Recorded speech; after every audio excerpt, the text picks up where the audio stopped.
Ja jūs tiešām sajaucāt adreses, biežāk to dariet un tiksiet vairāk storijos. No, ar šito es nevarēju nepadalīties, jo mani pārsteidza Rīgas suši, tas ir Jelgavā, tirzniecības centrā Valdekā, atveda suši pusdienas man.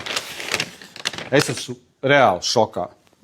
Varbūt viņi zina, cik es esmu bieži sūtījis, ja? Jo es tikai pie viņiem sūtu suši pa lielam, jo man viņi reāli garšo. Un tieši Rīgas suši, man liekas, ka nepārspēj neviens. Kaut kāds setiņš noteikti, vai ne? Šitā ziema ir augsta, drēgna, neforša. Es vairākas reizes esmu sūtījis summer hot sushi setu. Un viņi man ir ielikuši tieši šo pašu, ko es principā visu laiku sūtu. Kāpēc summer hot? Tāpēc, kad es gribu ātrāk vasaru. Ziema ir līdz kaklam. Jā. Rīgas suši, liels paldies par tiešām garšīgām pusdienām. Un es noteikti uzrakstīšu jums. Pajautāšu, varbūt esat sajaukuši adresi.